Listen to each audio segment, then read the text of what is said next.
हमारे साथ हैं। विशाल पांडे, बहुत सारी इंफॉर्मेशन इस वक्त हमारे दर्शकों तक पहुंच रही है और एक रिस्पॉन्सिबल प्लेटफॉर्म होने के नाते किसी तरह के स्पेकुलेशन में हम जाना नहीं चाहते, लेकिन मैं चाहूंगी आप हमारे दर्शकों को जिन्होंने जी न्यूज का ये ब्रॉडकास्ट अभी ज्वाइन किया है, आप जल्दी से उन्हें बताएं कि जिस गोलाकार आकृति का जिक्र किया जा रहा है और जिसके शिवलिंग होने की ही बात या दावा किया जा रहा है, उसे लेकर इस रिपोर्ट के हवाले से आपके पास और क्या इंफॉर्मेशन है?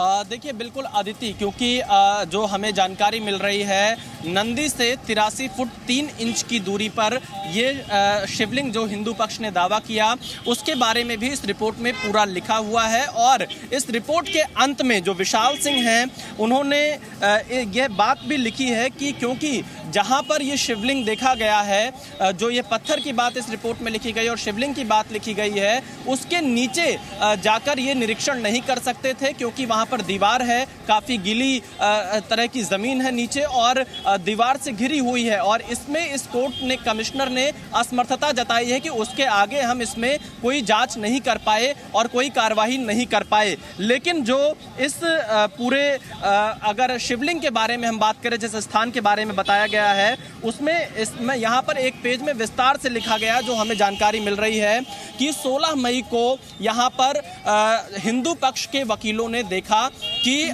जो ग्राउंड फ्लोर है मस्जिद की ज्ञानवापी, वहाँ पर एक गोल सा एक घेरा लगा हुआ है, जिसमें उन लोगों ने सबसे पहले एक पत्थर देखा, जिसे हिंदू पक्ष ने शिवलिंग बताया। और उसके बारे में इसमें पूरा ये लिखा गया है कि कुंड के बीचों बीच भगवान शिव का शिवलिंग है, ऐसा हिंदू पक्ष ने बताया।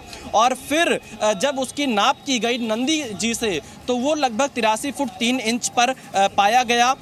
फिर हिंदू पक्ष के लोगों ने पानी के कुंड के बीचों बीच गोलाकार कुएं की जैसी जगह के बीच में पत्थर कायम है, इसके बारे में बताया और ये भगवान शिव का शिवलिंग है। उसके बाद वहां से पानी को कम किया गया और फिर जब पानी कम किया गया तो ये देखा गया कि एक गोलाकार पत्थरनुमा आकृति है, जिसकी ऊंचाई लगभग 2.5 फीट दिखाई पड़ी। इसके टॉप पर कटा हुआ गोलाकार डिजाइन का अलग सफेद पत्थर दिखाई पड़ा, जिसके बीचों बीच आधी इंच से थोड़ा कम गोल छेद था, जिसमें सीक डालने पर 63 सेंटीमीटर गहरा पाया गया। इसकी गोलाकार आकृति की नाप की गई तो बेस का व्यास लगभग 4 फुट पाया गया।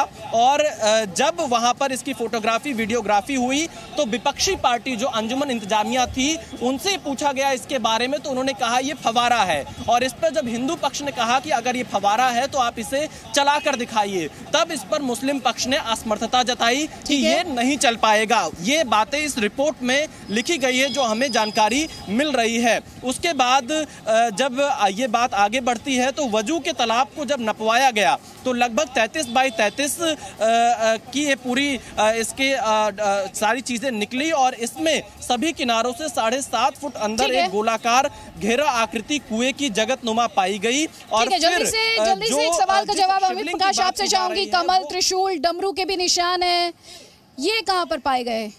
विशाल, आएंगे आपके पास। अदिति, देखिए, इस रिपोर्ट में तमाम अहम चीजें हैं और हम उस रिपोर्ट के जो सूत्रों के हवाले से हमारे पास खबर आ रही है, जो खबर हमने नोट की है, जो हमें बताया गया है। जी मैं सुन पा रहा हूँ आपको और मैं खबर बता रहा हूँ आपको। इस वक्त मैं आपको ये बताना चाहता हूँ कि वहाँ से जो तमाम चीज़ें हमने नोट की हैं, उस रिपोर्ट के जो हमें सूत्रों के हवाले से खबर मिली है, उसमें मैं एक इम्पॉर्टेंट लाइन और आपको बताना चाहता हूँ, जो उसमें मेंशन है। पश्चिमी दीवार विवादित स्थल पर हाथी के सूंड की टूटी हुई कलाकृतियां और दीवार के पत्थरों पर स्वास्तिक व त्रिशूल और पान के चिन्ह व उसकी कलाकृतियां बहुत अधिक भाग में खुदी हुई पाई गई हैं। इसके साथ साथ घंटियों जैसी कलाकृतियां भी खुदी हुई हैं और ये सारी कलाकृतियां प्राचीन भारतीय मंदिर शैली के रूप में प्रतीत होती हैं, जो काफ़ी पुरानी है, जिसमें से कुछ कलाकृतियां टूट गई हैं। ये लाइन दोबारा पढ़ना चाहता हूँ। इसके साथ साथ घंटियों जैसी कलाकृतियां भी वहां खुदी हुई हैं। ये सब कलाकृतियां प्राचीन भारतीय मंदिर शैली के रूप में प्रतीत होती हैं, जो काफ़ी पुरानी हैं, जिसमें से काफ़ी सारी कलाकृतियां टूट गई हैं।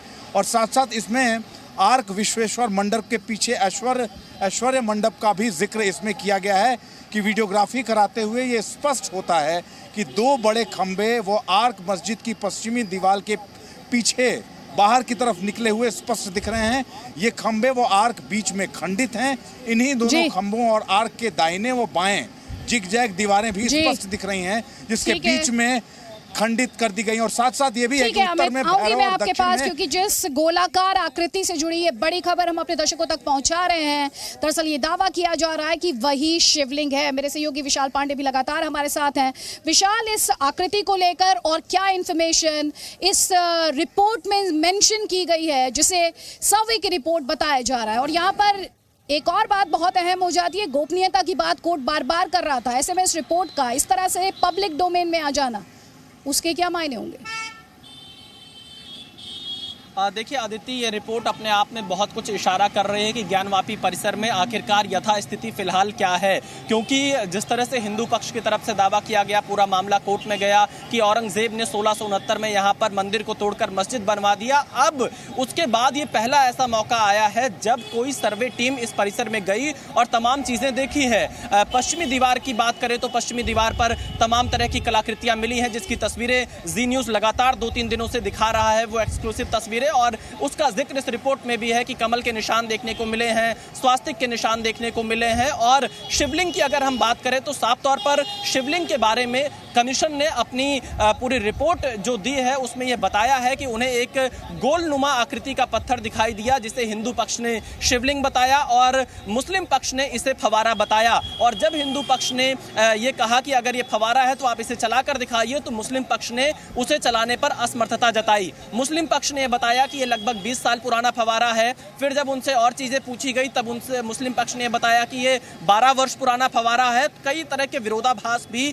इसमें मुस्लिम पक्ष के बयानों में दिखाई पड़ रहे हैं। एज पर दिस रिपोर्ट जो इस वक्त हमें सूत्रों के हवाले से मिली है, जो कोर्ट में आज पेश की गई है। इसके अलावा अगर हम इसमें कई और महत्वपूर्ण चीज़ें देखें तो इस पूरे रिपोर्ट में अगर हम पढ़ते हैं तो ये साफ हो जाती है कि लगभग इस गोले के भीतर में जो 2.5 फुट ऊंची, यानी जो शिवलिंग का दावा हिंदू पक्ष ने किया उसकी ऊंचाई 2.5 फुट है, और 4 फुट व्यास का गोला पूरा वो जो एक हम बाउंड्री देखते हैं शिवलिंग के किनारे, वो 4 फुट के व्यास में है। और इसके टॉप पर 9 बाई 9 का गोलाकार सफ़ेद पत्थर अलग से लगा था, जिसके बीच से 5 खाच 5 दिशाओं में बनी थी। इस पत्थर के नीचे लगभग 2.5 फुट गोलाकार आकृति की एक पीस दिख रही थी, जिसके सतह पर अलग प्रकार का घोल चढ़ा हुआ प्रतीत हुआ, जो थोड़ा थोड़ा कहीं चटका हुआ था। और इस पर पानी में डूबे रहने के कारण इस पर काई भी जमा हुई थी। काई साफ कराने पर काले रंग की आएंगे। कई खास मेहमान हमारे साथ हैं। AIM का पक्ष रखने के लिए सैयद असीम वकार हमारे साथ हैं, प्रेम शुक्ला बीजेपी का पक्ष रखने के लिए हमारे साथ हैं, अमिक जमई हमारे साथ हैं समाजवादी पार्टी का पक्ष रखने के लिए। विशाल, आप बात पूरी करें। देखिए आदित्य, एक बड़ी बात यह है, इस रिपोर्ट में साफ तौर से यह लिखा गया है कि जब काई साफ की गई इस पत्थर से तो यह पत्थर काले रंग की आकृति की निकलती है। और वादीगण ने इसे शिवलिंग कहा गया। सामान्य रूप से बड़े शिवलिंग का जो आकार होता है वैसा ही इसका आकार प्रतीत होता है। यह बड़ी बात कोर्ट कमीशन ने अपनी इस रिपोर्ट में लिखा है। परंतु टॉप पर अलग गोलाकार अलग मटेरियल का पत्थर रखा गया है, जिन पर 5 खांचे बने हुए हैं। यानी जो शिवलिंग बताया जा रहा है उसके ऊपर भी अलग से एक पत्थर रखा गया है, जिस पर 5 अलग अलग तरह के जो सफ़ेद रंग की हमें पट्टियां दिखाई पड़ रही हैं। जो वीडियो आया था उसी के बारे में यहाँ पर ये बताया गया। लेकिन ये सबसे बड़ी लाइन है कि सामान्य रूप से बड़े शिवलिंग का जो आकार होता है वैसा ही इसका आकार प्रतीत होता है। कोर्ट कमीशन ने अपनी रिपोर्ट में यह बड़ी बात लिखी है। और इसके अलावा कोर्ट कमीशन ने यह भी बताया कि पूरी कार्रवाई के दौरान जो वजू की टोटियों के मध्य कुंड तालाब है उसमें 3 फीट ऊंचाई तक पानी था, जिसमें करीब 1 से 1.5 फीट पानी कम करके मध्य में स्थित गोलाकार घेरे के स्थान एक तरफ से दूसरी तरफ लेटी हुई सीढ़ियां, उसके ऊपर पटरा आदि लगाकर पहुंच पाना संभव हुआ। और उसके बाद जब गोलाकार घेरे के अंदर पानी को पंप से बाहर निकलवाकर उसमें एक छेद को अंदर से कपड़ा डालकर बंद करवाया गया ताकि तालाब कुंड का पानी उस गोलाकार घेरे के अंदर ना आ सके। तत्पश्चात गोलाकार घेरे के अंदर से सफाई कर्मियों द्वारा पानी निकलवा देने पर नीचे ओवल शेप आकार की आकृति मिली, जिसके ऊपरी छोर पर अलग पत्थर पर थोड़ा गोलाकार कटिंग नुमा डिजाइन मिली। इसकी काई हटवाई गई व बेस का पानी सूखे कपड़े से सुखाया गया तथा इसकी पूरी वीडियोग्राफी कराई गई। इसके बाद पूर्वी दिशा वजू स्थल के स्थान के पीछे पूर्व में एक स्थान में नीचे उतरने का स्थान है, जिसकी पैमाइश की गई, में 4 सीढ़ी उतरकर उत्तर दिशा में 4 फीट 2 इंच चौड़ाई की गली कायम है, जो कि उत्तर की तरफ नापने पर 28 फुट 9 इंच पाई गई। इसके पूर्वी की तरफ दरवाजे के स्थान को ईंट चिनाई से बंद किया गया, जो कि सीढ़ी से करीब 4 से 5 फीट बाद है। उसके मुंह पूरब की तरफ पत्थर की दीवार है, जिसमें भी दरवाजा होने का आभास होता है। मस्जिद के ऊपरी दालान कोर्टयार्ड के पूरब स्थित वजू स्थान पर दक्षिण में 3 शौचालय के बाद उत्तर दिशा के तरफ चलने पर एक बड़ा स्नानगार और उसके 3 और शौचालय स्थित है। आपको रोकेंगे, उसके बाद प्रकाश इस वक्त कुछ ऐड करना चाह रहे हैं आपकी इन्फॉर्मेशन में, उनकी बात सुन लेते हैं।